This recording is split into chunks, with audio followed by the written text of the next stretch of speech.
Assalamualaikum warahmatullahi wabarakatuh. Nama saya Panji Rahman Saiti dari Ilmu Hukum 2C, NIM 119305098. Di sini saya akan mempresentasikan tentang hukum acara. Hukum acara itu dibagi menjadi dua. Yang pertama, hukum acara pidana dan juga hukum acara perdata. Nah, mulai dari hukum acara pidana terlebih dahulu.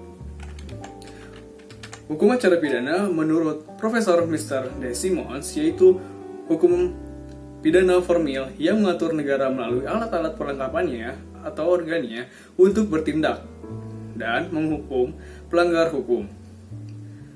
Menurut J. D. Bos-Kemper, hukum acara pidana adalah seluruh asas-asas dan ketentuan perundang-undangan yang mengatur negara untuk bertindak bila terjadi pelanggaran hukum pidana. Nah, setelah definisi, saya akan menyampaikan tentang fungsi dan tujuan hukum acara pidana itu sendiri.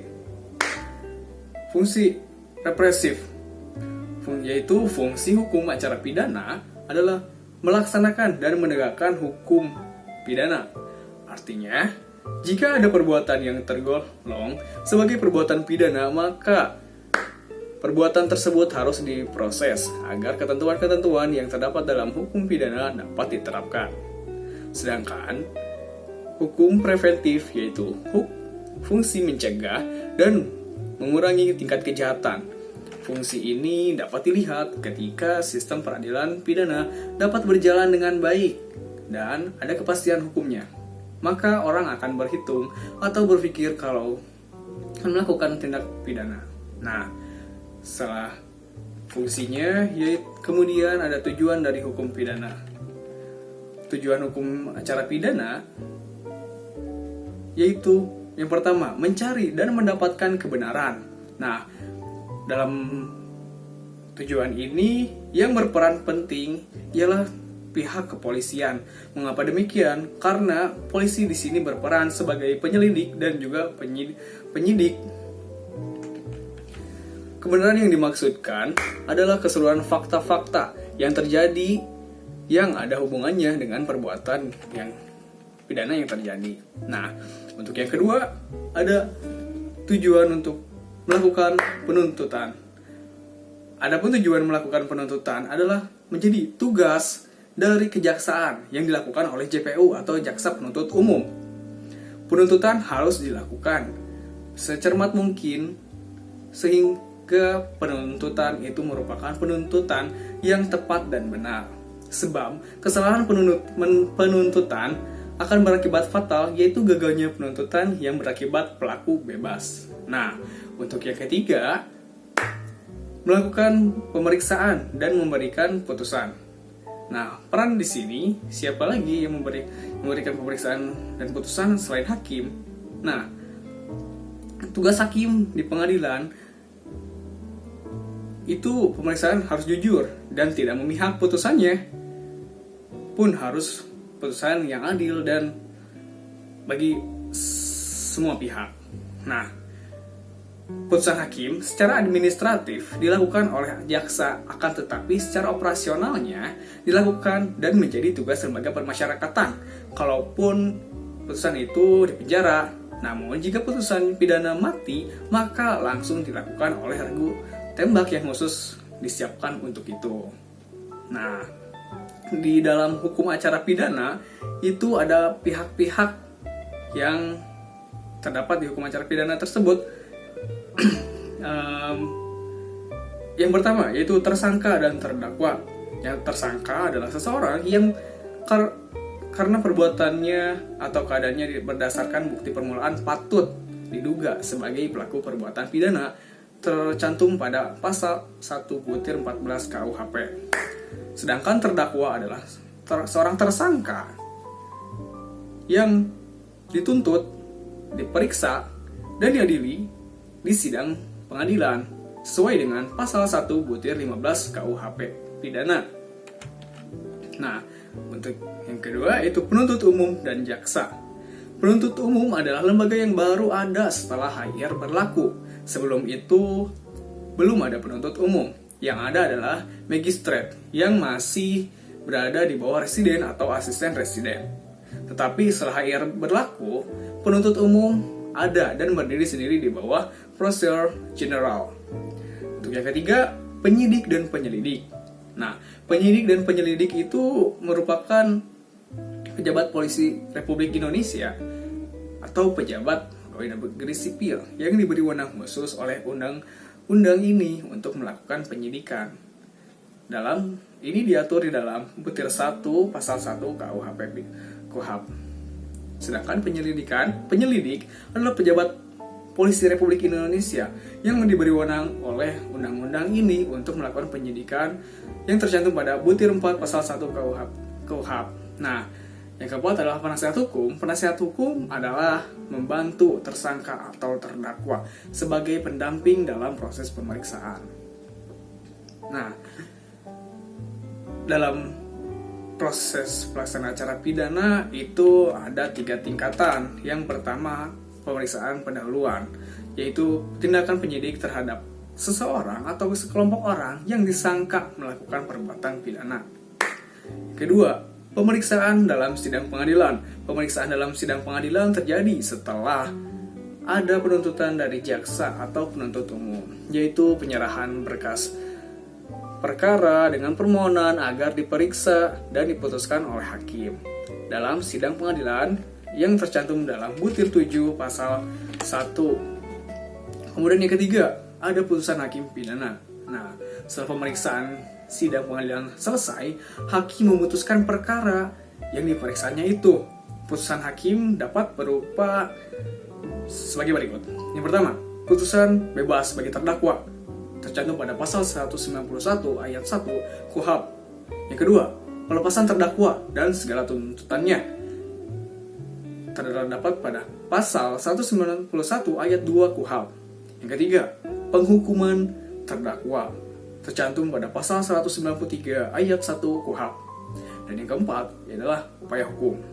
Nah, upaya hukum itu apa sih? Upaya hukum adalah hak terdakwa atau penuntut umum untuk menolak putusan pengadilan dengan tujuan untuk memperbaiki kesalahan yang dibuat oleh instansi sebelumnya. Nah, ada 2 macam upaya hukum, yaitu sebagai berikut. Yang pertama, upaya hukum biasa, dan yang kedua, upaya hukum luar biasa. Kemudian ada asas-asas hukum acara pidana, yaitu ada asas umum dan juga asas khusus. Yang pertama, asas umum, yaitu asas kebenaran material, bahwa pada pemeriksaan perkara pidana lebih mementingkan kepada penemuan kebenaran material. Yang kedua, asas peradilan cepat, sederhana, dan biaya murah. Peradilan cepat artinya dalam melaksanakan peradilan diharapkan pada diselenggarakan sesederhana mungkin dan dalam waktu yang sesingkat-singkatnya dengan cara simpel, singkat, dan tidak berbelit-belit. Kemudian yang ketiga adalah asas praduga tak bersalah atau presumption of innocence. Itu asas ini menghendaki agar setiap orang yang terlibat dalam perkara pidana harus dianggap belum bersalah sebelum adanya putusan hakim yang berkekuatan hukum tetap. Nah, yang keempat adalah asas inquisitoire. Asas inquisitoire itu pemeriksaan yang dilakukan harus dengan cara rahasia dan tertutup. Asas ini menempatkan tersangka sebagai objek dan ia tidak memperoleh hak untuk mendapatkan bantuan hukum dan ketemu dengan keluarganya. Yang kelima, ada asas accusatoire. Nah, itu berkebalikan dengan inquisitoire, itu bahwa seorang tersangka yang diperiksa bukan menjadi objek tetapi sebagai subjek. Nah, pemeriksaan ini dilakukan secara terbuka untuk umum, di mana setiap orang dapat menghadirinya. Kemudian yang keenam ada asas legalitas dan asas oportunitas. Asas legalitas ialah asas yang menghendaki bahwa penuntut umum wajib menuntut semua perkara pidana yang terjadi tanpa memandang siapa dan bagaimana keadaan pelakunya. Sedangkan asas oportunitas adalah memberi wewenang kepada penuntut umum untuk menuntut atau tidak menuntut seseorang pelaku dengan alasan kepentingan umum. Contohnya, yang dianut oleh Indonesia. Contohnya seorang yang memiliki keahlian khusus dan hanya dia satu-satunya di negara itu, maka dengan alasan ini jaksa penuntut umum boleh memilih untuk tidak menuntutnya. Sedangkan asas-asas khusus ada asas sidang terbuka, ada peradilan dilakukan oleh hakim oleh karena jabatannya, dan juga asas pemeriksaan langsung. Kemudian, tadi setelah hukum acara pidana, sekarang menuju ke pengenalan hukum acara perdata. Definisi hukum acara perdata ialah peraturan hukum yang mengatur bagaimana menjamin ditaatinya hukum perdata material dengan perantara hakim. Dapat dikatakan pula, hukum acara perdata adalah peraturan hukum yang menentukan bagaimana caranya menjamin pelaksanaan hukum perdata material. Maka dari itu, hukum acara disebut juga hukum formal. Jadi hukum acara perdata disebut juga hukum perdata formal yang memuat dalam Herzin Inland Reglement atau HIR atau Reglement Indonesia Baru atau RIB. HIR ini merupakan bagian dari tata hukum Hindia Belanda yang masih berlaku pada waktu ini dan tercantum dalam Statuta Batavia nomor 1941 nomor 44. Nah, dalam hukum acara perdata meliputi 3 tindakan, yaitu tahap pendahuluan, tahap penentuan, dan juga tahap pelaksanaan. Tahap pendahuluan yaitu persiapan menuju penentuan pelaksanaan. Tahap penentuan itu pemeriksaan peristiwa dan sekaligus pembuktian serta keputusan. Yang tahap ketiga yaitu tahap pelaksanaan, tahap diadakannya pelaksanaan dari putusan. Selanjutnya, sumber hukum acara perdata dari mana sih gitu? Hukum acara perdata itu memiliki terdapat 3 sumber kodifikasi hukum, yaitu reglemen hukum acara perdata yang berlaku bagi golongan Eropa yang bermukim di Jawa dan Madura. Yang kedua, reglemen Indonesia yang diperbarui atau RIB yang berlaku bagi golongan Indonesia dan Jawa di Jawa dan Madura sekarang diganti dengan KUHP Perdata. Kemudian yang ketiga, reglemen hukum untuk daerah seberang, yaitu di luar Jawa dan Madura, berlaku peradilan Eropa di Indonesia di luar Jawa dan Madura. Nah, kemudian ada asas-asas hukum acara perdata. Yang pertama, hakim bersifat menunggu. Dalam perkara perdata, inisiatif untuk mengajukan perkara ke pengadilan sepenuhnya terletak pada pihak yang bersangkutan. Kemudian yang kedua, hakim dilarang menolak perkara. Bila suatu perkara sudah masuk ke pengadilan, hakim tidak boleh menolak atau memeriksakan dan mengadili perkara tersebut dengan alasan hukum tidak atau kurang jelas. Yang ketiga, hakim bersifat aktif. Maksudnya, hakim membantu para pencari keadilan dan berusaha sekeras-kerasnya untuk mengatasi segala hambatan dan rintangan untuk tercapainya peradilan yang sederhana, cepat, dan biaya ringan. Kemudian yang keempat, persidangan yang terbuka. Asas ini dimaksudkan agar ada kontrol sosial dari masyarakat atas jalannya sidang peradilan, sehingga diperoleh keputusan hakim yang objektif, tidak berat sebelah, dan tidak memihak. Kemudian yang kelima, kedua belah pihak harus didengar. Dalam perkara perdata, para pihak harus diperlakukan sama dengan didengar bersama-sama dan tidak memihak. Pengadilan mengadili dengan tidak membeda-bedakan orang, tidak memandang bulu, tidak memandang jabatan. Kemudian, yang keenam, putusan harus disertai dengan alasan. Bila proses pemeriksaan perkara telah selesai, maka hakim memutuskan perkara tersebut. Keputusan hakim tersebut harus memuat alasan-alasan yang menjadi dasar untuk mengadilinya. Alasan-alasan yang dicantumkan tersebut merupakan pertanggungjawaban hakim atas keputusannya kepada pihak-pihak yang berperkara dan kepada masyarakat, sehingga mempunyai nilai objektif dan mempunyai wibawa. Kemudian asas yang ketujuh yaitu sederhana, cepat, dan biaya ringan, sama seperti di hukum acara pidana.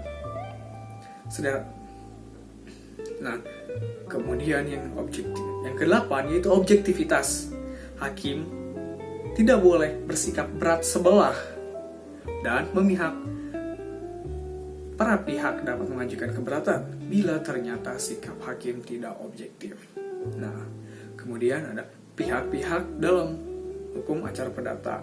Dalam proses peradilan perdata, sekurang-kurangnya ada dua, yaitu penggugat dan tergugat. Nah, si penggugat atau tergugat ini dapat diwakili dalam proses peradilannya yang harus memenuhi salah satu syarat seorang kuasa, yaitu yang pertama harus mempunyai surat kuasa khusus, yang kedua ditunjuk sebagai kuasa atau wakil badan persidangan, yang ketiga memenuhi syarat peraturan Kementerian Kehakiman nomor 1 tahun 1965 tanggal 28 Mei 1865 Jungto Keputusan Menteri Kehakiman nomor CP 14/2/11 tanggal 7 Oktober 1965 tentang Perpol. Yang keempat, telah terdaftar sebagai advokat. Dan yang kelima, Undang-Undang Advokat. Mungkin cukup sekian penyampaian dari saya, penjelasan saya itu tentang pengenalan hukum acara. Wabillahi taufiq wal hidayah. Wassalamualaikum warahmatullahi wabarakatuh. Saya ucapkan terima kasih.